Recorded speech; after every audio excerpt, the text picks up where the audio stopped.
திரு தமிழன் பிரசன்னா நிறைய ஆக்கப்பூர்வமான விஷயங்கள் பகிரப்பட்டது. ஒன்று என்னுடைய நண்பர் கணேஷ் இளம் வயதில் சட்டமன்ற உறுப்பினரானவர். ஐயா அவர்கள் சமூக நீதிக்காக போராடி கொண்டிருக்கிறார் என்று சொன்னார். இதுவரையில் அவர்கள் தனித்து தேர்தலை சந்தித்ததில்லை. ஒன்று அதிமுகவின் தோளில் பயணிப்பார்கள், இல்லை என்றால் திமுகவின் தோளில் பயணிப்பார்கள்.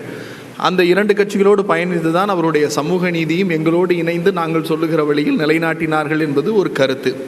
அதுக்கு மேலே நான் போகலை. ரெண்டாவது, நாகராஜும் கணேஷுக்கும் நான் தாழ்மையோடு சொல்லிக்கொள்ள வேண்டிய கருத்து, இந்திய அரசியலமைப்பு சட்டத்தின்படி சென்ட்ரல், ஸ்டேட் அண்ட் யூனியன் லிஸ்ட்டுன்னு இருக்குது. அதில் சென்ட்ரல் லிஸ்ட்டில் தான் மக்கள் தொகை கணக்கெடுப்பு, சாதிவாரி கணக்கெடுப்பு நடத்த முடியும். அதுதான் சட்டப்பூர்வமான வழியே தவிர ஒரு மாநில அரசு இயற்றினால் அதற்கு சட்டம் வழிவகை உண்டா என்றால் அது இல்லை என்பது சமீபத்தில் உச்சநீதிமன்றத்தில் வழக்காடிய போது அந்த தீர்ப்பின் விவரங்களை பார்த்தால் தெரியும். இரண்டாவது, என் பாசத்திற்குரிய சகோதரி காளியம்மாள் அவர்கள் ரொம்ப உருக்கமாக பேசினார்.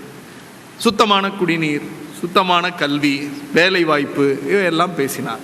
நான் அவர்களுக்கு தாழ்மையான கருத்து, நாம் தமிழர் என்பது சாமானிய மக்களுக்காக தொடங்கப்பட்ட இயக்கம் என்று சொன்னார்.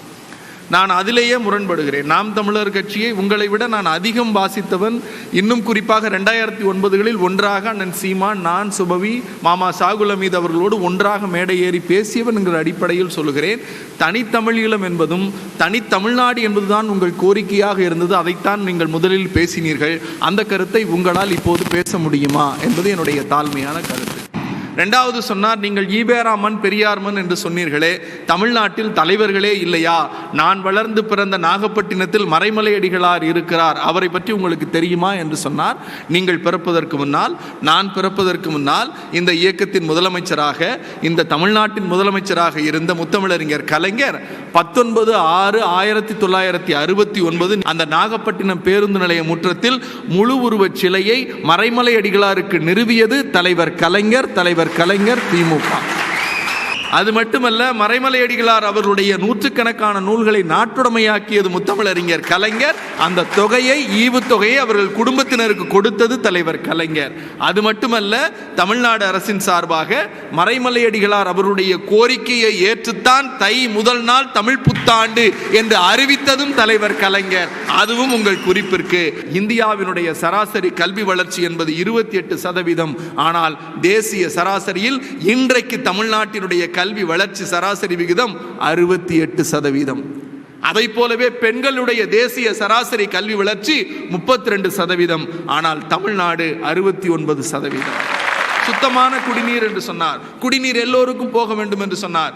இந்திய சராசரியில் சுத்தமான குடிநீர் இந்தியாவில் கிடைப்பதில் வெறும் 31% இந்திய சராசரி. ஆனால் தமிழ்நாடு 1971லேயே 70%. ஊருக்கு ஊர் நீர்நிலை தேக்க தொட்டிகளை கொடுத்து குடிநீரை கிராமங்களுக்கு கொண்டு போய் சேர்த்தது இந்த திராவிட மாடல் ஆட்சி தான். உங்கள் ஆட்சி அல்ல, உங்கள் சித்தாந்தம் அல்ல. அப்போது உங்கள் சித்தாந்தமே இல்லை என்பதுதான் எங்களுடைய தாழ்மையான கருத்து. என் பாசத்திற்குரிய சகோதரி 50 ஆண்டுகளுக்கு பின்னால் பேசுகிறார். 50 ஆண்டுகளுக்கு முன்னால் வாருங்கள். நீங்கள் சொன்னீர்கள், 25 ஆண்டு கால சாமானியனாக நான் இந்த மேடையில் வந்து உட்கார்ந்திருக்கிறேன், நான் சாமானிய மக்களை சந்தித்து வந்தவன் என்று. தமிழன் பிரசன்னா 96களில் வடை விற்று கொண்டு டீ விற்று கொண்டிருந்த சாதாரண சாமானியன் தான் என்னை வழக்கறிஞராக்கி அமெரிக்காவினுடைய நாடாளுமன்றத்தில் போய் பேச வைத்ததும் இந்த திராவிட சித்தாந்தமும் திராவிட தலைவர்களும் திராவிட முன்னேற்ற கழகம் தான் என்று சொல்லி வாய்ப்பளித்தமைக்கும் நன்றி பாராட்டி அமைகிறேன்.